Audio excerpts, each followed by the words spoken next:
He was just a single dad trying to make it through another cold New York afternoon delivering packages and keeping his head down. But when a group of lost tourists panicked in the middle of Bryant Park, he stepped in and spoke 8 different languages like second nature. What he didn't know was who had been watching. If you enjoy heartfelt stories about quiet heroes, second chances, and the power of kindness, don't forget to subscribe to the channel so you never miss what comes next. Now, let's begin. Single dad helped a lost tourist group by speaking 8 languages. He didn't know. The woman was a CEO. Luca Rivera tightened the strap of his delivery bag as the freezing wind of Midtown Manhattan whipped against his jacket. It was barely 4:00 p.m., but the December sky was already slipping into a dull gray. He checked his watch 15 minutes to get across 4 blocks and 2 avenues. If he timed it right, he could catch the last train back to the Bronx before rush hour strangled the city. Emily hated when he was late. Not that she ever complained, she was too thoughtful for that. But he could always see it in her eyes, the way her shoulders sagged just a little, the way she quietly ate dinner and said, "It's okay, Dad. I know you're busy." He picked up his pace, weaving through crowds and traffic until a strange commotion near Bryant Park caught his ear, a jumble of voices overlapping in confusion. Tourists, probably. Another Christmas group lost between 5th and Madison. He should have kept walking, but something made him stop. About 10 people were huddled near a lamppost, all bundled in heavy coats, some waving maps, others frantically pointing at their phones. A woman with a stroller was nearly in tears. 2 elderly men were arguing, one in German, the other in Mandarin. And at the center of it all stood a flustered young guide in a blue jacket holding a useless sign that read NYC Walking Tour. Multilingual available. The poor guy clearly didn't speak any of them. Luca hesitated. Time was tight. But as he watched the group fall further into panic, something in him, something deeply wired, clicked. He stepped forward. "Se han perdido?" he asked, gently directing the question to the elderly couple who looked the most frazzled. Their eyes lit up. Spanish. Sí, no encontramos la calle. He nodded, calming them with a smile. Está bien, les ayudaré. Turning to the German man, Luca switched tongues. Brauchen Sie Hilfe? The man blinked, startled. Ja bitte, then came the Mandarin. Luca bowed slightly and spoke slowly, respectfully. Nin mi lu liao ma wo ke bang mang gasps. Heads turned. A younger woman laughed in relief and clapped her hands. A child tugged on her mother's coat and whispered, "Mommy, he's like a wizard."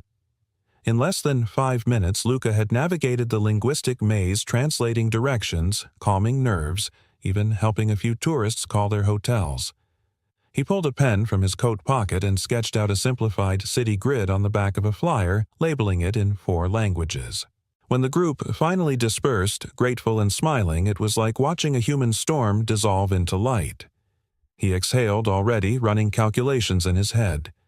He'd miss the train. Emily would be waiting. He turned to go, only to find someone still standing beneath the lamppost. A woman, tall, elegant, wrapped in a navy wool coat with gold buttons. A soft cashmere scarf framed her face and oversized sunglasses hid her eyes, even though the sun had long disappeared. She hadn't said a word the entire time, but now she stepped forward. That was remarkable, she said in flawless English, her voice calm but undeniably impressed. Luca froze. Something about her presence commanded attention, but it wasn't loud. It was composed precise, like the silence between 2 perfect piano notes. He offered a humble shrug.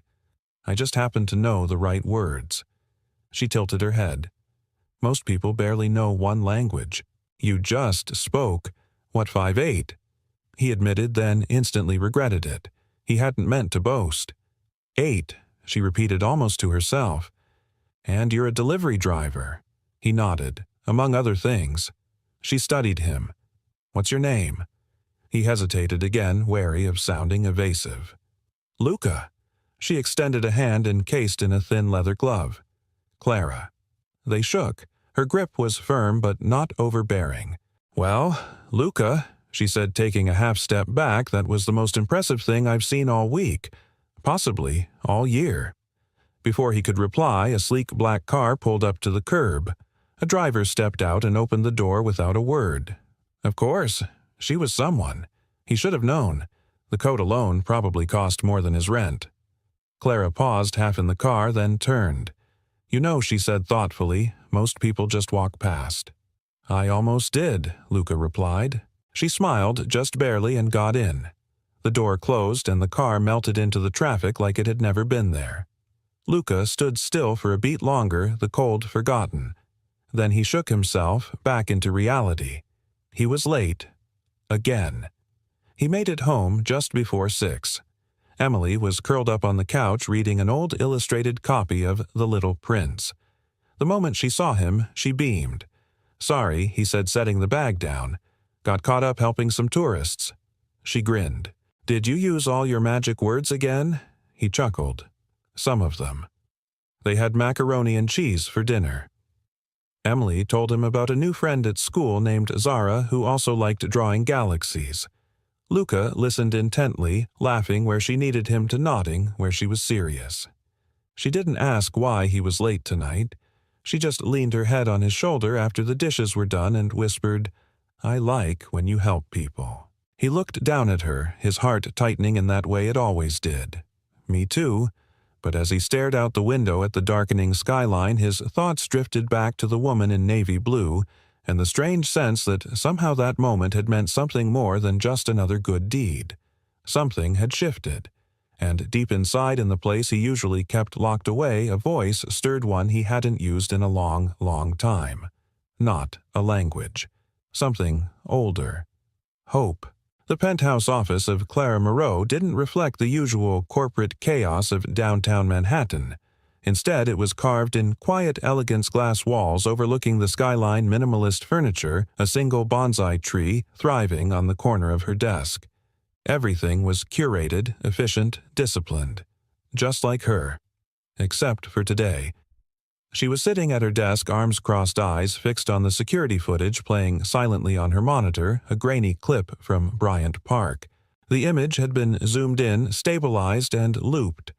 It showed a man, perhaps mid-30s, with wind-blown hair and a threadbare coat, calmly orchestrating order from chaos. One by one, the tourists had lit up like candles in his presence. She pressed pause.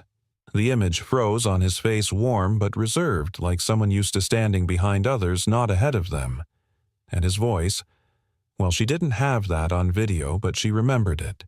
Measured, assured, and each word in every language spoken with a grace she rarely encountered even in professional interpreters. "What do you want me to do with this guy?" asked Jules, her assistant, standing just inside the doorway. Clara didn't look away from the screen. "Find him." Jules scoffed lightly. "You do realize how many delivery men there are in Manhattan? I'm not asking for his social security number. Just a name, maybe a shift schedule." "I spoke to him. He said his name was Luca." Jules tapped his tablet, unconvinced.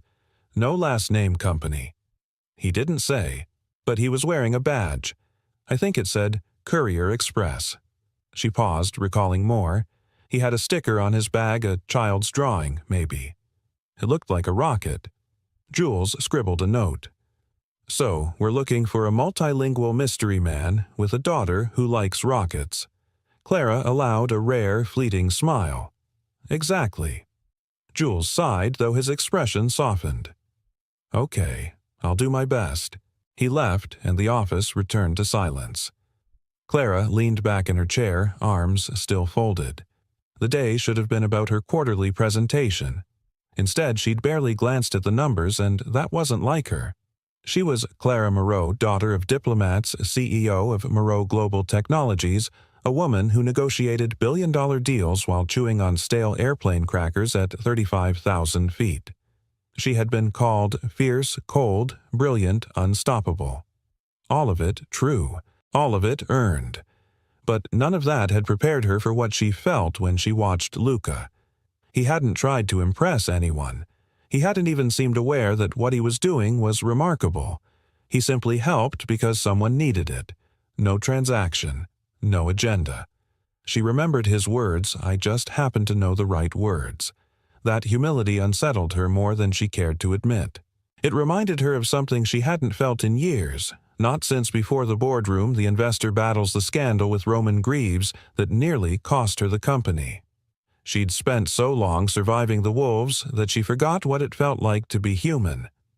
Her mind wandered back to the last few minutes of that afternoon, the moment before she stepped into the car when she turned and saw Luca watching the disappearing group like someone who always left before he was seen.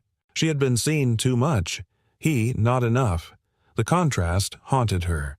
Meanwhile, in a two-room apartment in the Bronx, Luca sat at the kitchen table sorting bills. The glow from a single ceiling bulb cast long shadows across the faded tile floor. Emily had fallen asleep, curled up beside her sketchbook on the couch. Her latest drawing was a space station with a smiling moon and the words, "Dad." Commander Luca, scribbled in purple crayon. Luca smiled and tucked a blanket over her. Then he returned to the table and flipped over the latest envelope hospital payment due. Emily's next respiratory therapy appointment wasn't covered by Medicaid. Again. He didn't complain. He hadn't for years. Not since Megan died. Instead, he looked at the flyer still in his coat pocket, the one he'd scribbled directions on for the tourists. His mind drifted back to the woman in the navy coat. Her poise. Her eyes, which he could barely see but somehow still felt. She hadn't asked for help. She hadn't needed to. But she had stayed. He didn't know why that mattered. 2 days passed. On Thursday morning, Clara's phone buzzed during a leadership meeting. She never looked at messages during presentations, ever. But this time she did. Jules Courier Express. Name's Luca Rivera. Bronx address. No social media. Used to teach languages at Hunter College. Tenured. Resigned 6 years ago. No known misconduct. Divorced. 1 child. That's all I got.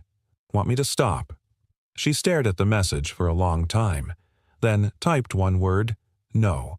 After the meeting, she stepped outside and stood by the windows overlooking the river. Her mind was racing not in panic, but in decision. She now had a name, a profession, and a past. And none of it made sense. Why would a tenured linguistics professor give it all up to deliver packages unless something or someone had broken him? She remembered how gently he spoke to that elderly woman, the way he crouched down to the child's level without a trace of condescension. She had spent years commanding rooms full of men who never once looked another human being in the eye when they didn't have to. And yet Luca had done it instinctively. This wasn't about curiosity anymore. This was about something else, something stirring in her that had been silent for far too long. A voice, not a language, but a call. She turned her reflection catching in the window, a woman, always in control, now moved by a man who didn't even try to control anything, who simply was. Clara straightened her collar, took a breath, and said aloud, "I need to meet him again." Not as a CEO, not even as a stranger, but as a woman who for once in her life didn't want to be saved, only understood. The sky above the Bronx was the color of old steel by the time Luca stepped off the 6 train and began his usual walk home. The sidewalks here were cracked and uneven but familiar, comforting even. This was a neighborhood that didn't ask questions, didn't pretend to care unless you earned it. Luca didn't mind. He liked the quiet anonymity. He pushed open the metal gate to the worn, red-brick building, took the stairs 2 at a time, and entered the apartment he and Emily had called home for nearly 6 years. The air smelled faintly of laundry soap and pencil shavings, a combination he found strangely soothing. He dropped his bag and called out. "M." In the kitchen, he smiled. Emily stood on a step stool in her galaxy pajamas, stirring hot chocolate with the precision of a scientist launching a satellite. A row of marshmallows had been aligned on the counter like planets. "You're early," she said, not looking up. "I bribed the subway," Luca replied, pulling off his coat. "Told them I spoke fluent train." She grinned at the joke. "Did they ask for proof? I gave them my Metro card." They were very impressed. They shared a laugh, and for a moment the weight of everything else dropped away. But it returned later that night when Emily was asleep and the apartment was still. Luca sat on the edge of the couch, an envelope in his hand, one of those pale blue ones with hospital logos that always made his stomach tighten. Inside, another denial. He leaned forward, elbows on his knees, hands clasped. This was the third appeal rejected in 2 months. Without the supplemental oxygen therapy, Emily's condition would only get harder to manage. The last time her breathing had spiked during the night, he hadn't slept for 3 days straight, afraid to even close his eyes. Once, long ago, he could have handled this, back when he was Professor Rivera, before everything shattered. He opened a drawer, pulled out a weathered file marked Hunter College, termination appeal, and stared at it. No misconduct, no scandal, just absence. When Megan was diagnosed, he had asked for a semester of leave. They gave it. When she declined faster than anyone expected, he asked for another. That one came with conditions. And when Emily was born, 2 months premature just days after her mother died, Luca stopped asking. He handed in his resignation the same week he learned to sterilize feeding tubes. People had told him he was brave, or foolish, or selfless. They didn't see him during the months when Emily cried without sound and he rocked her until his arms gave out. They didn't see the bills pile up or the job applications he sent never mentioning the PhD because he was too qualified to stock shelves and too broke to wait for better. Eventually, he stopped talking about what he used to do, and no one asked, until now. Downtown, Clara stood inside a modest neighborhood cafe just off the Grand Concourse. The next morning had come quickly and she wore jeans, a black sweater, and her hair tied back less CEO, more local librarian. She'd done her research. The delivery manifest from Courier Express showed Luca's route began near this cafe every Thursday. She had no plan beyond seeing him again. The bell above the door jingled and she turned. He walked in wearing the same coat from Bryant Park, only this time with a thermos tucked under one arm and earbuds in. He looked tired but calm, moving with quiet purpose. He didn't see her, not right away. She watched him order a black coffee, thank the barista in what sounded like Haitian Creole, and move toward the corner table. That's when their eyes met. He froze. She stood, slowly giving him a choice, acknowledge her, or walk away. He didn't walk. "Clara," he said, uncertain but polite. "I'm glad you remember," she replied. "I don't think I'll forget someone who watched me juggle 8 languages under pressure." She smiled. "You made it look effortless." He motioned for her to sit. They settled across from one another, separated by a steaming paper cup and the soft hum of morning chatter. "I hope this isn't weird," she said, folding her hands. "I just wanted to thank you again." "Properly. You already did." "Well, this time I wanted to buy you a coffee," she said, then paused. "And also ask a favor." Luca tilted his head slightly. "What kind of favor?" "A translation. A big one. High stakes." He raised a brow but said nothing. She leaned forward. "My company is hosting a cross-continental summit next week. Investors, partners, press. Multiple languages. We need someone who can handle sensitive communication. I don't trust just anyone." "I'm not certified anymore," he said quietly. "I left that world a long time ago." "I know. I did some digging." She didn't say it with judgment, only honesty. "Then you know why I left?" he replied. She nodded. "I also know you were one of the most respected multilingual educators in the tri-state area. Your students wrote testimonials that made my assistant cry." Luca allowed a breath of dry amusement. "That's quite a resume. You helped 10 strangers in 5 minutes without expecting anything in return," she said. "I think that counts for something." He looked out the window. The street bustled with movement, but in the glass he saw his own reflection. Tired eyes, a jaw, always half-clenched with restraint, a man who used to believe in big things. "You really want me," he said at last, "to stand in a room full of billionaires and translate for people who've never thought twice about men like me." "I want someone I can trust," Clara said, "and someone who knows how to listen. You listen differently, not just to words, to people." He turned back to her, stunned by the truth in that. Then he asked the one question she didn't expect. "What's in it for you?" Clara blinked, then leaned back, hands open. "I'm tired," she said simply, "of people doing everything for gain, of hiring sharks who'll turn on me the minute I show a crack. I needed a reminder that integrity still exists, that decency matters." A long silence. Then Luca reached for his thermos and stood. "I'll think about it," he said. As he passed, Clara called after him, "Luca." He paused. "I think the world would be a better place if more people heard your voice." He didn't reply, but he didn't stop smiling for the rest of the day. Luca hadn't meant to say yes. In fact, by the time he boarded the train back to the Bronx that evening, he'd planned on drafting a polite message to Clara, thanking her for the opportunity and respectfully declining. He had enough going on. Emily had another doctor's appointment in 3 days, his delivery shifts were already being juggled to accommodate her school drop-offs, and most of all, he didn't trust the corporate world. It chewed people up.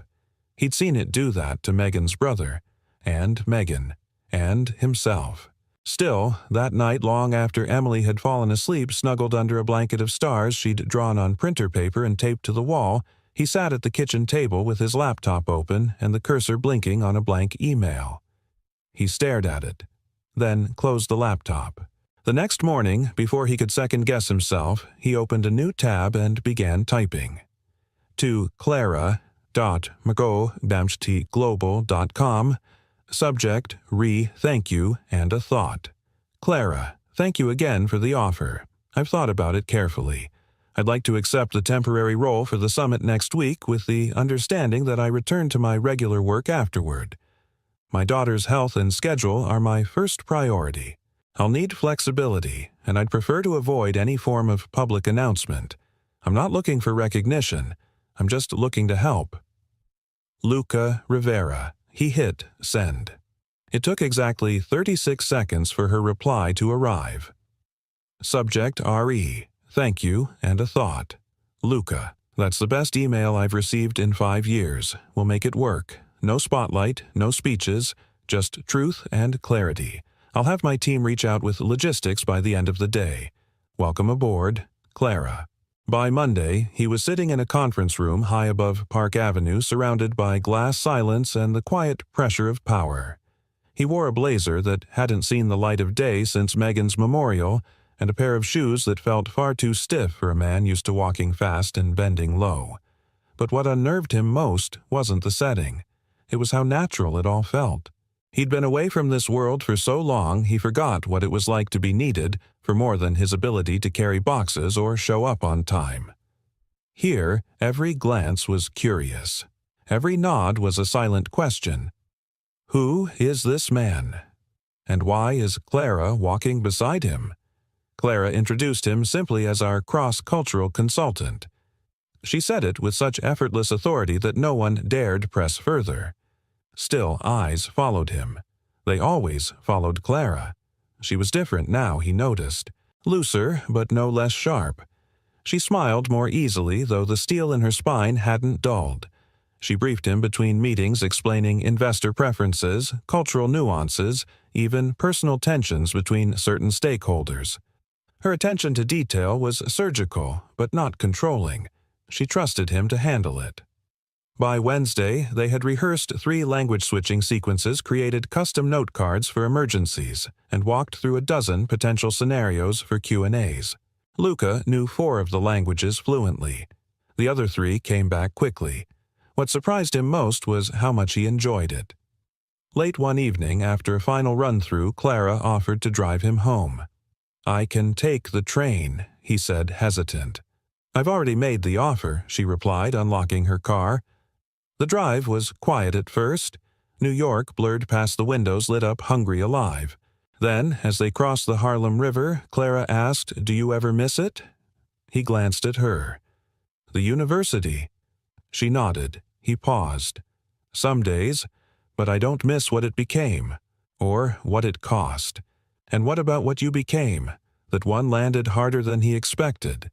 "I became a father," he said simply. "Everything else is optional." She was silent for a long moment. Then she said, My father once told me being a parent is the highest form of translation. You take the chaos of life and interpret it for someone small and scared. Luca looked at her again, truly seeing her now. The weight in her voice wasn't theoretical. "You were close to him?" he asked. "I thought so," she said, "until I took over his company and realized he'd been grooming me, not trusting me." Luca let that settle. Trust isn't taught. It's chosen. They didn't speak again until she pulled up near his building. As he opened the door to get out, she said, "Thank you." "For what?" "For reminding me how leadership is supposed to feel." He nodded once, then stepped into the cold. Back upstairs, Luca checked on Emily, who was asleep in her spaceship pajamas, mouth slightly open, inhaler beside her like a teddy bear. He kissed her forehead and whispered, "It's going to be okay." Then he stood by the window looking out across the rooftops. A week ago, he was invisible. Now he was translating again. Not just worlds, and the most remarkable part wasn't that Clara had brought him back into that space. It was that she never once tried to change him. She let him arrive as he was and made space for his voice. Not louder, just clearer. And for the first time in years, Luca Rivera didn't feel like a man trying to rebuild his past. He felt like a man finally stepping into his future. The double doors of the conference hall whispered open with a pneumatic hiss, revealing a space awash in modern elegance. High ceilings curved like cathedral arches overhead. The walls gleamed with warm, amber lighting, while rows of chairs fanned out like ripples in still water. Screens lined the front of the stage, already flashing the Moreau Global Technology Summit logo in 6 languages. It was the kind of room built for power to speak and for the world to listen. Luca stood at the edge of it in a dark tailored suit Clara's assistant had arranged for him. It fit better than he wanted to admit. He adjusted the slim, wireless earpiece in his left ear and ran a mental diagnostic through the languages he might need today: French, Mandarin, Spanish, Russian, Arabic, Japanese. English was the only one he wasn't worried about, though. Ironically, it was also the one most often abused in corporate settings. Behind him, Clara approached, dressed in a charcoal gray pantsuit sharp enough to draw blood, her hair pinned with precision, but her eyes softer than the image projected on the massive welcome banners outside. "You okay?" she asked. "Ask me again in 3 hours." She gave a small smile. "You've done harder things. You once negotiated directions to a falafel cart in 8 languages at a street corner. That was easier. The falafel had a map. Today," she said gently, "you're the map." Luca inhaled. Let it anchor him. The morning began like clockwork. Executives, investors, and global partners filtered in, murmuring pleasantries in multiple dialects. Clara introduced speakers with smooth authority. When subtle misunderstandings cropped up, nuances lost in translation hesitations that could skew meaning, Luca stepped in like a shadow with light. He moved from whisper to ear to live-floor translation, seamlessly bridging cultural gaps with quiet command. In Mandarin, he clarified a sentence that could have implied a legal threat. In French, he softened a phrase that sounded arrogant to European ears. In Russian, he rephrased a comment that skirted dangerously close to mockery. By midday, murmurs had shifted from curiosity to quiet admiration. Clara watched it all from the side of the stage. She'd gambled bringing him in, she knew that. Some on her board hadn't trusted her judgment, especially after the Roman Greaves debacle the year before. But as she observed the room, she saw not just understanding, but connection. Deals were being formed that couldn't have happened with cold interpreters reading from scripts. They were listening, because Luca made them feel heard. During the short break before the keynote session, Clara found Luca alone in the backstage corridor sipping from a bottle of water, the knot of his tie slightly loosened. "You're doing better than perfect," she said. He wiped his forehead. "They don't teach this part in any textbook." "No," she said. "They don't teach how to feel when someone's speaking. That's what you do." He shrugged, but there was a gleam in his eye, a pride he didn't try to hide anymore. Then she stepped closer, lowering her voice. "There's one more segment I didn't warn you about." He raised an eyebrow. Am I being ambushed? Not exactly. We've invited 3 refugee entrepreneurs, one from Syria, one from Côte d'Ivoire, and one from northern China. They'll be sharing their startup visions in their native languages. It's delicate. Luca nodded, instantly switching gears. Who's translating for them? You are. Live. He paused, simultaneous. She nodded. It's meant to show what global accessibility can really look like. Real voices, real people. No over-editing. His jaw tightened not with fear, but focus. Give me 5 minutes. He pulled out a small black notebook from his blazer. No phone, no tablet. Just pages of handwritten notes and multiple scripts. Clara watched in awe as he murmured syllables under his breath, refining his phrasing, scanning linguistic variants in real time. She suddenly realized something he wasn't performing. He was communing.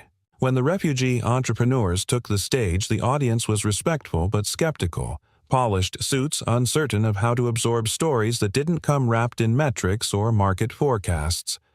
But then the Syrian woman began, her voice trembling, and Luca, positioned just off stage, microphone in hand, began to speak. His voice was calm, rhythmic, echoing her cadence. He translated her dream of building mobile medical units for war-torn villages with a reverence that turned silence into reverie. When the Ivorian man spoke of building solar-powered internet hubs for rural schools, Luca's voice warmed, his phrasing lifting like sunlight off distant rooftops. And when the Chinese woman explained her plan to recycle textile waste into reusable housing panels, his tone became steady, strong, unwavering, as if her hands were laying bricks through him. The room did not stir. They breathed together. And when the final word was spoken, there was a pause so deep it vibrated in the floor. Then came the applause. Not polite, not corporate, real. Clara stood just behind the curtain, hand over her mouth. She'd known Luca was gifted. But this wasn't just language. This was healing. Later, as guests lingered in the lounge area, networking now energized with a kind of humanity rarely felt in events like this, Clara joined Luca on the rooftop terrace. The city buzzed below, lights flickering like signals in Morse. "I should have warned you," she said. "I'm glad you didn't," he replied. "If I'd known, I might have gotten in my own way." He turned to her. They weren't used to being heard. She nodded slowly. Neither was I. They stood in silence for a while. Then Clara said, almost to herself, "You were meant for more than teaching in classrooms." "I used to think that too," Luca admitted. "Then life corrected me." "Maybe it didn't correct you," she said. "Maybe it just paused you. Until now." Their eyes met. No walls, no translation needed. And for the first time in years, something shifted inside both of them. Not a transaction, not a deal, but something infinitely rarer. Recognition. Rain drizzled down Manhattan's glass skyline like a curtain of tiny silver threads, softening the glow of street lamps and neon signs. Clara tapped her fingers on the steering wheel of her parked car outside Luca's building in the Bronx, her hesitation uncharacteristic.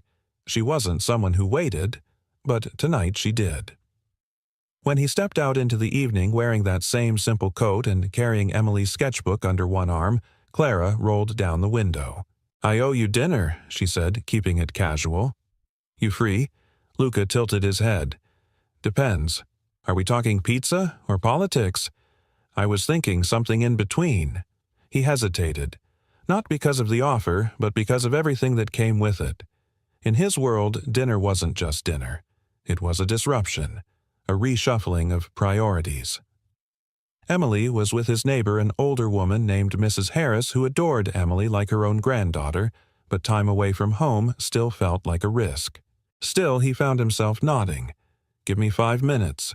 They ended up at a small French-Italian bistro tucked beneath a bookstore in the West Village, one of those hidden gems only locals knew about, with candles on every table and soft jazz playing just loud enough to mask neighboring conversations.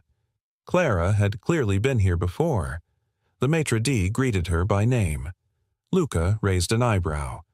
"How many secret lives do you lead?" Just two, she said with a half-smile. This one's quieter. They sat by the window rain streaking down the glass in faint, ghost-like trails.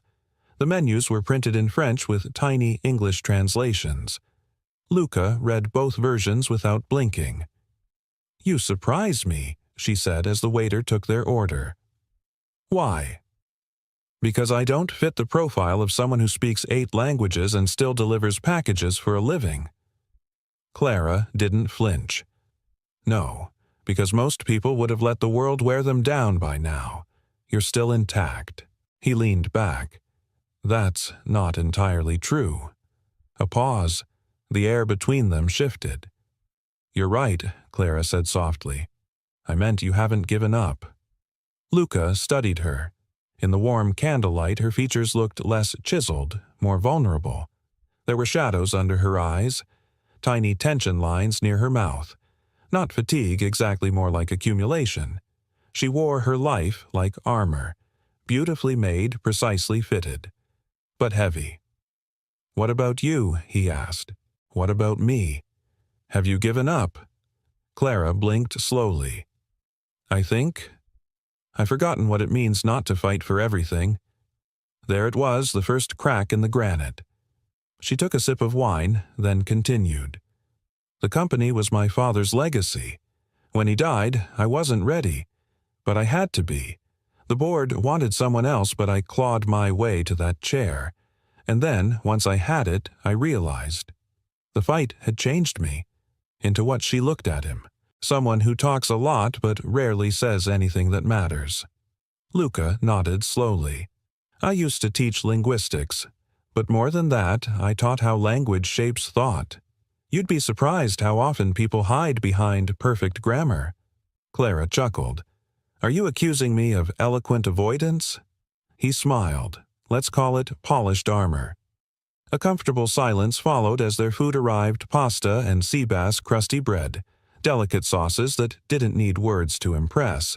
Halfway through the meal, Clara set down her fork and said, "Can I ask you something personal?" "Depends on how dangerous it is." "Your wife? What happened?" Luca exhaled, not in resistance but readiness. She was a musician, classical cellist, lived off second-hand instruments and pure fire. We met at a language exchange night I used to host. She didn't know a word of Spanish, and I didn't know a thing about music. So we traded. One phrase for one note. Clara smiled. "That's lovely." It was. He paused. "She got sick. Fast. Glioblastoma. The kind of tumor that doesn't ask questions. Emily was born while Megan was in her final month. She never got to hold her. The air stilled. I left the university to care for both of them," Luca added. "Lost tenure, lost savings, but I never lost." Her voice. "Sometimes when Emily laughs, it sounds like Megan waking up." Clara looked down, her hands folded tightly in her lap. "I'm sorry." "Don't be," he said gently. "Some people get decades. We got 4 years and a forever." There was reverence in the silence that followed. No pity, just understanding. When they stepped out into the rain later that night, Luca offered her his scarf. "You don't have to," she said. "I want to." She took it, and in that moment, simple quiet charged something shifted. Not attraction, though that was there. Not sympathy, though that lingered too. It was recognition. Of two people who had learned how to speak pain fluently and still chose kindness anyway. Back in her apartment high above Central Park, Clara poured herself a glass of water and looked out at the skyline. Lights shimmered like stars drawn too close to the earth. She thought about Luca. Not just what he said, but how he said it. There was a humility to him, yes, but also something stronger. Depth. The kind of man who didn't just speak 8 languages, but who understood silence in all of them. She pulled out her phone, opened her draft notes for the summit recap report, and typed one sentence at the top. "Kindness isn't soft, it's fluent." Then she closed the file and smiled. Somehow she felt more fluent too. The rain had cleared by morning, leaving the city sharp and sunlit as if someone had scrubbed down the skyline overnight.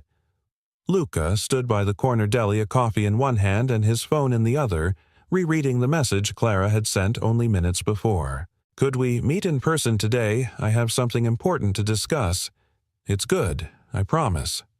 Her tone was warm, casual, but he'd seen enough layered subtext in 1,000 translated conversations to know something big was coming. By the time he stepped through the revolving glass doors of the Moreau Global Tower, his mind was already sorting through the possibilities. An extension of the contract, maybe. A recommendation. Possibly a public thank you, though he doubted Clara would risk his discomfort like that. But nothing had prepared him for what she actually said. They met in her private office, the skyline glittering behind her like a sea of frozen lights. She offered him tea instead of coffee, which he accepted with quiet curiosity. Then she sat across from him and said, "I'd like to offer you a position." He blinked. "As what? Head of Global Communications?" Silence fell like a stone between them. She continued, her voice even, but her eyes watching his every reaction. "You'd oversee translation strategies across all regions, manage cultural engagement teams, and develop real-time response protocols in international crises. You'd be building bridges where most companies still build firewalls." Luca set down the tea without tasting it. "That's a serious job." Clara nodded. "It is, and you're the only person I trust to do it." A long pause. Then he leaned back slightly, his tone calm but firm. "You're offering me an executive role based on 1 week of freelance work. I'm offering it based on everything I've seen in you," she said. "You're not just fluent in language, you're fluent in people. You see them, and you make them want to listen. That's rare, Luca." He stared at her, and then slowly his expression changed. Not to gratitude, but guardedness. "Clara," he said carefully, "what are your board members going to say when they find out you're giving this position to a delivery driver who showed up out of nowhere?" "They'll say, 'I've lost my mind,'" she replied, not flinching. "Then they'll see the results and they'll change their tune. Eventually. And if they don't, I've fought bigger battles." Luca shook his head. This isn't a battle I want to be in. I didn't come here looking to be rescued. I know that. Then why are you doing this?" Her response came softer than he expected. "Because I believe in building things that last. And most of what we build in this world, companies' reputations, platforms, it all crumbles. But what you do, the way you connect people across difference, that endures." Luca stood up, running a hand through his hair. "You don't understand. I can't just say yes. I have a daughter who needs stability, not boardroom politics.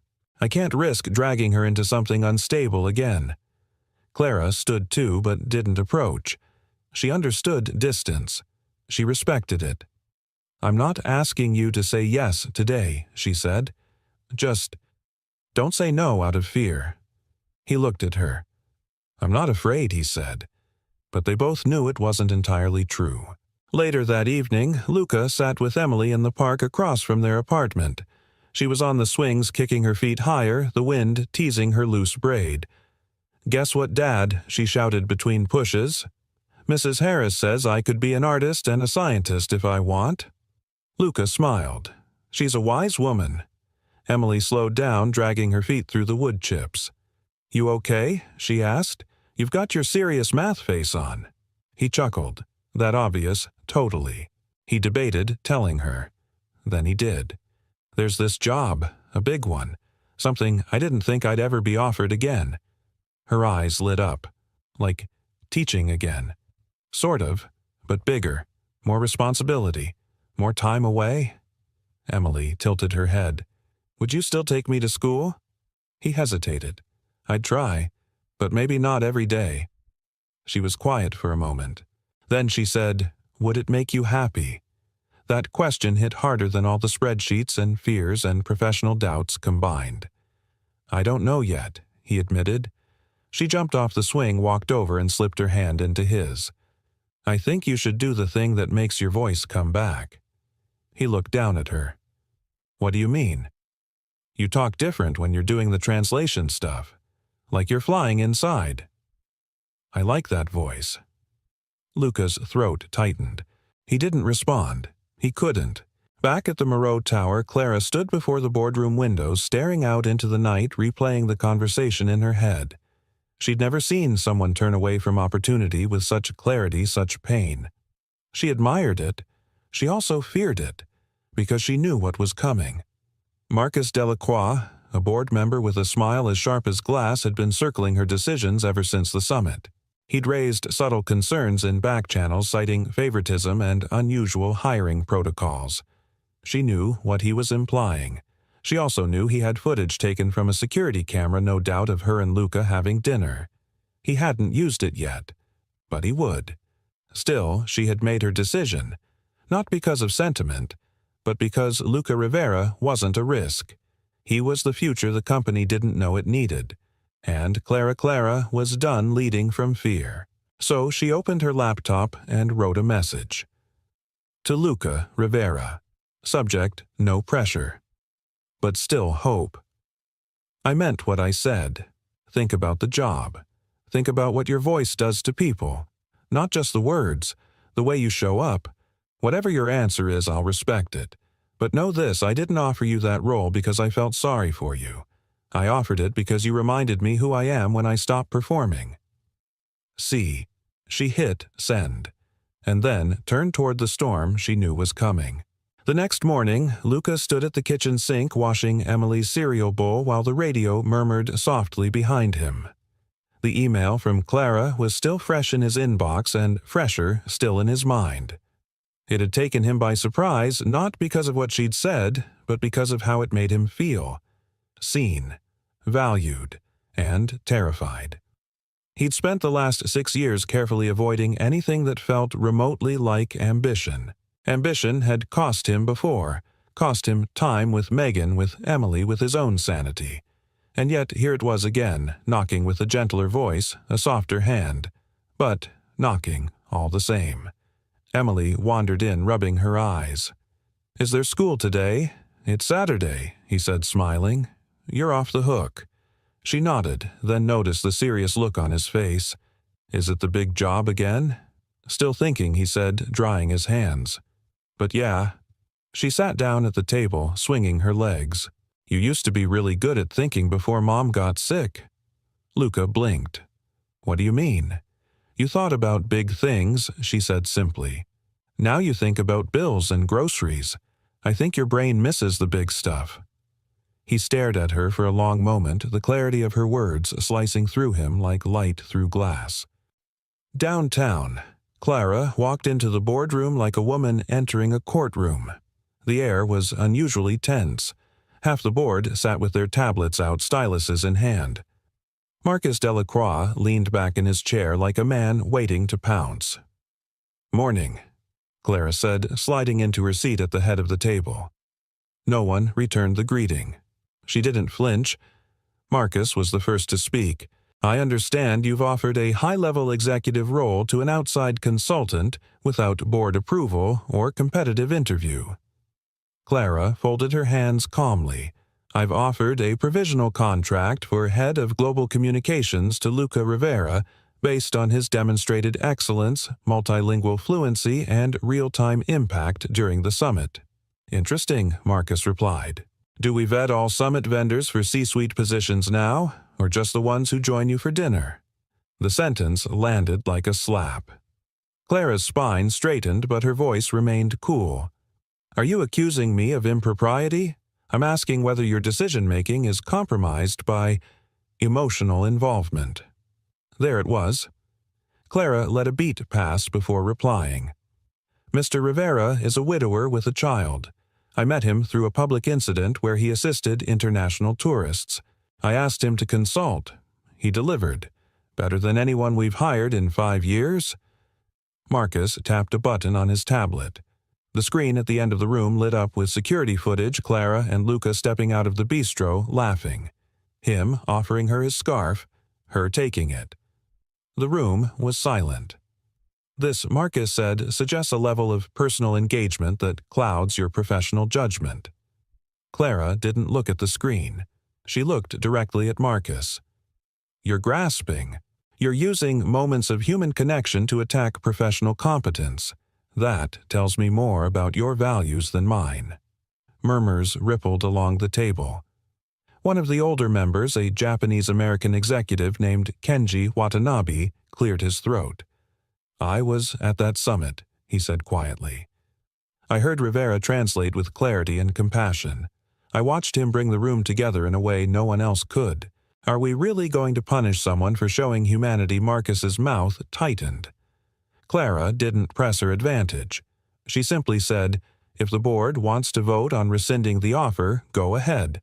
But let the record show that we are prioritizing optics over value, and fear over talent." No one moved. Then Kenji leaned back and said, "I support the hire." One by one, others slowly nodded. Only Marcus remained silent. Luca didn't hear about the confrontation until hours later. It came via a phone call from Clara herself. She sounded exhausted but calm. "You were right," she said, "about what they questioned everything. Your qualifications, my intentions, even our dinner." Luca closed his eyes. "I'm sorry. Don't be." I stood my ground. He didn't say anything. "I meant it, Luca. I didn't offer you that position because I pity you or because I wanted to prove something. I offered it because you changed the way we communicate with each other, with our clients, with ourselves. That's the kind of leadership this company needs." There was a pause on the line. Then she added softly, "But I also understand if it's too much." Luca looked out his window where Emily was drawing with chalk on the sidewalk below. A bright yellow sun. A rocket ship. 2 stick figures holding hands. "No," he said finally. "It's not too much. It's just not simple." "I never said it would be simple," she replied. He smiled. "Then maybe it's worth doing." That night, Emily crawled into bed beside him the way she used to when she was younger. "Can I tell you something?" she whispered. "Always. I think that lady Clara, she makes you different." "How so?" "You don't sound tired when you talk about her." Luca didn't answer right away, but in his chest something softened. Something opened. He didn't know what lay ahead. Politics, pressure, the careful balance of parenting and purpose. But for the first time in years, he felt like the part of him that used to dream the professor, the bridge builder. The man who once loved complexity was waking up. Not to prove anything, not to reclaim what he'd lost, but to build something new. Not just for himself, but for every voice that had ever gone unheard. The stage lights were hot, but Luca hardly noticed.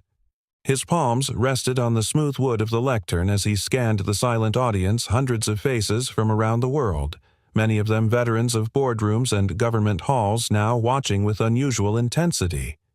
He wasn't here to impress them. He was here to speak for someone who had finally run out of words. Clara stood a few feet away watching him with steady eyes.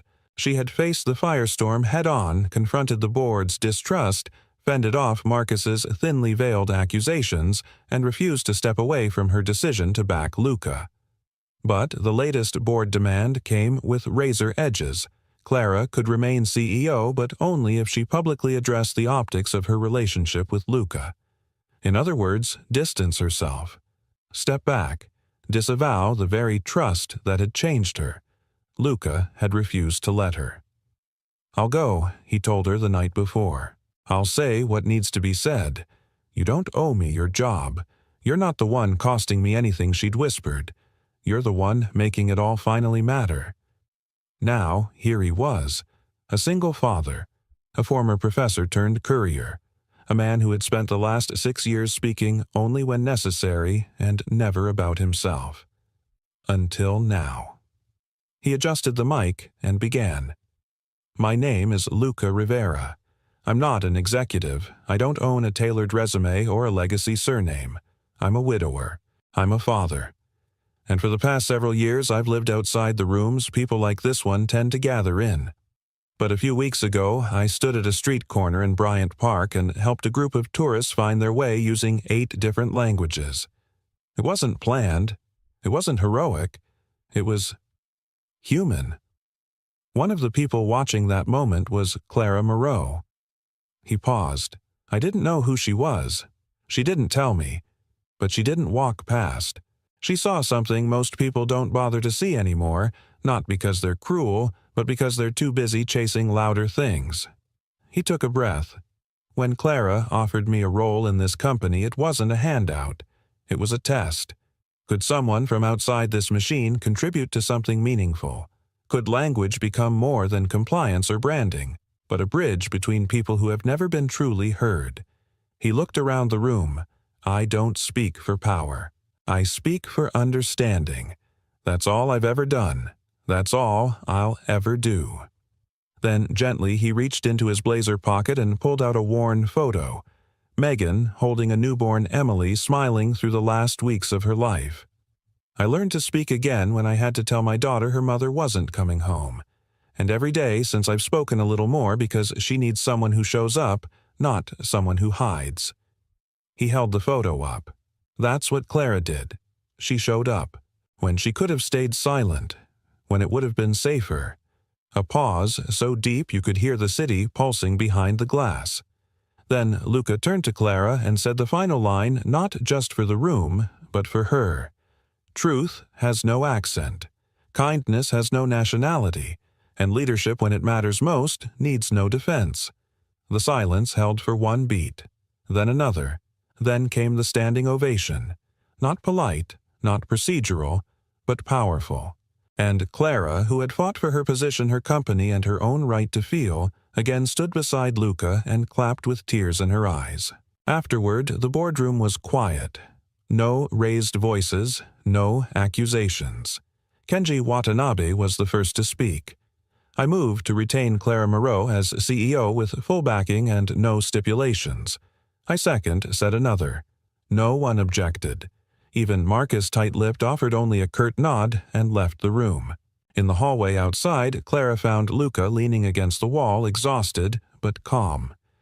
You didn't have to do that, she said quietly. I know, he replied, but I needed to. She stepped closer. Do you regret accepting the job? He shook his head. For the first time in a long while, I feel like I'm exactly where I'm supposed to be. Their eyes met. So much had passed between them without needing to be spoken. They were both of them fluent in silence by now. But Clara took a breath and then said, There's one thing I never thanked you for. He raised an eyebrow. What's that? For giving me back my voice. He smiled gently. Funny, he said, because I was just about to thank you for the same thing. That night, Clara joined Luca and Emily for dinner at their apartment. It was nothing fancy mac and cheese, sliced apples, and ginger ale, but it was warm and filled with laughter. Emily showed Clara her chalk drawings, explained the physics of cartoon rocket boosters, and asked how many languages she spoke. Only 3, Clara admitted. Emily beamed. That's okay. Dad says the best language is the one people feel safe in. Clara looked at Luca. I think he's right. Outside, the Bronx lights twinkled like stars, trying to speak. Inside, 3 voices so different in shape, age, and path found a rhythm of their own. And somewhere in the stillness, the world seemed a little quieter, a little kinder, and infinitely more understood. The Monday following Luca's speech arrived not with fireworks but with tension so quiet it pulsed like static beneath every breath. Inside, the glass and steel halls of Moreau Global whispers trailed behind open doors. Board members shook hands with guarded smiles. Assistants exchanged glances over emails whose subject lines all started with clarification required. But Clara walked through it all like a woman freshly sharpened. Her heels clicked a calm rhythm across the marble floor as she made her way to the executive conference room where the final discussion regarding Luca's role and her future would take place.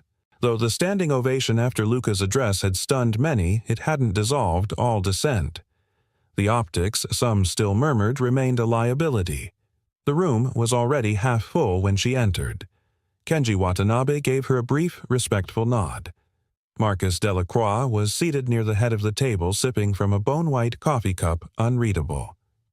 Let's begin, Clara said, not waiting for pleasantries. Marcus stood. "Before we move to any formal vote, I believe there's one matter left unresolved: Luca Rivera's official appointment. While no one questions his performance, the nature of his connection to Clara continues to raise valid governance concerns." Clara didn't flinch. She'd prepared for this. What she hadn't prepared for was Luca himself stepping through the side door unannounced and standing just inside the room. He was calm composed, like a man walking into an exam he'd already passed. "I asked him to join us," Kenji said before anyone could object. "This decision concerns him. He deserves to be present." Marcus's jaw tightened, but he said nothing. Clara looked at Luca. He gave her the smallest of nods. And then he spoke. "Before you make your decision, I want to be clear I didn't come here looking for power. I didn't ask for this role. And I have no ambition to climb some invisible ladder. What I do want is to build something that matters for this company and the people it touches. That's all." He turned to Clara. "But I also know the cost of compromise, of accepting roles that strip us down to what's politically digestible." She met his gaze, heart tightening. "So I'm offering my resignation from consideration for the executive position," he said to the room. "If my presence causes this company to question the integrity of one of the most principled leaders it has ever had, then I'd rather step back than be used as a reason to push her out." A ripple of shock moved through the room. Clara stood slowly. "You don't get to make that call." "I already did," Luca replied softly. "This was never supposed to be about me." She looked at the board. "If anyone thinks I'm going to let a man walk away because we lack the courage to stand behind what's right, they're mistaken." Marcus broke in. "Miss Moreau, you must understand." "No," she said, her voice like glass meeting steel. "You need to understand. I'm not choosing between him and this job. I'm choosing how I lead. I will not reinforce a system that punishes authenticity and rewards pretense." She turned to the room. "If that disqualifies me in your eyes, then you may vote me out. But know this: if I stay, we move forward on values that actually mean something." A long pause. Then Kenji leaned forward. "I vote we retain Clara Moreau as CEO without condition, and I suggest we reframe this conversation not around optics, but opportunity." Another board member raised a hand. Seconded. One by one, the hands went up. All but Marcus. Then, it's decided, Kenji concluded. Clara remains, and Mr. Rivera's resignation is respectfully declined. We want him on the team on his terms. Marcus stood, gathered his things without a word, and left. Outside the boardroom, the air felt clearer. Clara followed Luca to a quiet corner of the floor near the executive garden terrace, a place a few employees even knew existed. "You were ready to give it up," she said, her voice low. "I wasn't giving up," he replied. "I was choosing peace over position. For me. For Emily." She stepped closer. "But you also knew I'd fight. I was counting on it." They smiled, quiet, tired, full. "Does this mean we're both still standing?" she asked.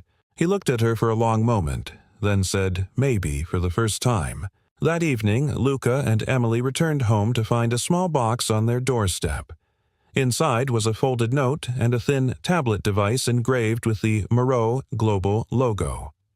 "Welcome to the team officially. You'll need this for remote access and for the real work ahead. But first, enjoy this moment. You've earned it." See.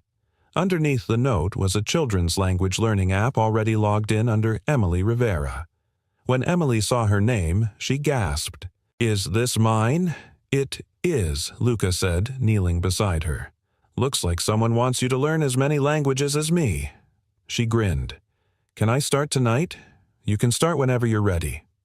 She ran to the couch, already tapping through the first lesson. Luca leaned back against the doorframe, watching her, heart full. He didn't know what the future held.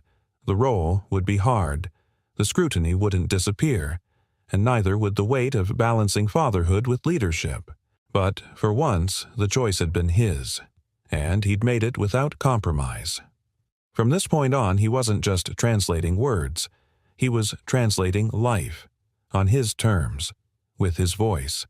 beside the one woman who'd finally heard it and never once tried to silence it. Spring came quietly to New York City that year. It didn't trumpet its arrival with bold blossoms or radiant skies, but rather slipped in gently through open windows and soft winds that rustled paper on desks and tugged at the sleeves of jackets left intentionally unzipped. For Luca Rivera, it arrived in the form of laughter, children's laughter echoing through the halls of the newly opened Center of Voices. The building itself had once been an abandoned community library in the South Bronx. Now restored with funding from Moreau Global and designed by local architects and educators, it pulsed with purpose. The sign outside bore both English and Spanish, and inside every wall was painted with languages: French greetings, Arabic proverbs, Mandarin characters beside Swahili idioms. Language wasn't a subject here, it was a bridge. At the front desk, a child, no older than 6, held a picture book written in Amharic, pointing excitedly at the illustrations. Nearby, a teenage boy explained Spanish verb conjugations to an older Ukrainian refugee who listened with wide, grateful eyes. And in the far corner, at a round table where sun poured in like a blessing, Emily Rivera was helping a younger girl pronounce the word hope in Italian. Clara stepped inside just as a group of volunteers broke into applause at a successful first lesson. Her heels clicked softly against the tile and she paused for a moment at the doorway, breathing it all in. "You know," she said, turning to Luca, "I wasn't sure this place would feel real until today." He looked around with quiet satisfaction. "It's as real as it gets." "Do you remember," she added, the night after the summit, "you told me you weren't interested in building a legacy." "I'm still not," he replied, smiling. "I'm building a life. This just happened to come with it." They walked slowly through the center past classrooms with open doors and laughter that spilled freely between lessons. Each room bore the name of a language, but more importantly, a person. Megan's room was one of them, dedicated to music and expression. "She'd have loved this," Luca said softly, running his hand along the plaque by the door. "All of it." "She's part of it," Clara said. "Always will be." He nodded, grateful. In the small courtyard behind the center, the staff had planted a tree. Just last week, young thin, still learning to stand on its own. Beneath it sat a bench where kids now gathered between sessions, speaking fractured versions of English Tagalog and Farsi to each other with the ease only children can muster. Luca and Clara stood there in silence for a long moment, watching as voices once pushed aside now filled the air with possibility. "Do you ever think about what might have happened if you hadn't stopped that day in the park?" Clara asked. "All the time," he said, and he turned to her. "Then I remember what Emily said, that I sound different when I use my voice, and I realize I wasn't just finding my voice again. I was finding people who wanted to hear it." Clara looked at him, truly looked at him, and the affection in her gaze was no longer hesitant, no longer restrained. "You know what I've learned from all of this," she said. "What that leadership is just another form of translation. It's taking chaos, fear, and pressure and choosing every day to interpret it through kindness." Luca's smile deepened. "So we're both translators now?" "Always have been," their hands brushed, then intertwined. Later that evening, long after the center had closed for the day, Emily sat cross-legged on the floor of their apartment showing Clara her newest drawing. It was a mural for the courtyard wall, a row of children holding paper megaphones. But instead of shouting, they were releasing birds. Doves, swallows, cardinals, each feather marked with a word belonging home, truth, joy. "Do you like it?" she asked, eyes wide. Clara nodded, swallowing the sudden lump in her throat. "It's perfect." Emily beamed and turned back to her crayons. Luca stood by the window watching them, a warm light cast across his face. His home, once quiet, now felt filled overflowing, really not just with people, but with meaning. The kind he'd stopped believing he could still find. Outside, dusk wrapped the city in gold. Horns honked far off. A saxophone played somewhere nearby. But here, in this small apartment in a tall, indifferent city, a family was finding harmony. Not by chance, by choice. 6 months later, Luca stood once again on a small stage, this time not in a corporate hall, but in the heart of the Bronx beneath string lights and summer stars, as the Center of Voices celebrated its first graduating class of multilingual youth mentors. He looked out at the crowd, students, parents, teachers, neighbors. And when he spoke, he didn't need to prepare notes. He simply said, "Language is not just how we speak. It's how we show someone they matter. It's the space we make for another person's story. And sometimes when the world grows loud or cruel or unkind, the greatest thing we can do is speak softly and still be heard. Thank you for hearing me. Thank you for helping me find my voice again. And thank you for choosing to use yours." The audience rose in applause. And as Clara stepped forward beside him, her hand slipping into his, the night carried their joined silhouettes across the faces of those who'd come, many of them once voiceless. But not anymore. Never again. We'd love to hear from you. Where are you watching from? Drop your city or country in the comments below and let us know what part of the story touched you most. If this story moved you, don't forget to subscribe to the channel for more inspirational tales just like this one. Thank you so much for watching, and until next time, stay kind, stay curious, and stay connected.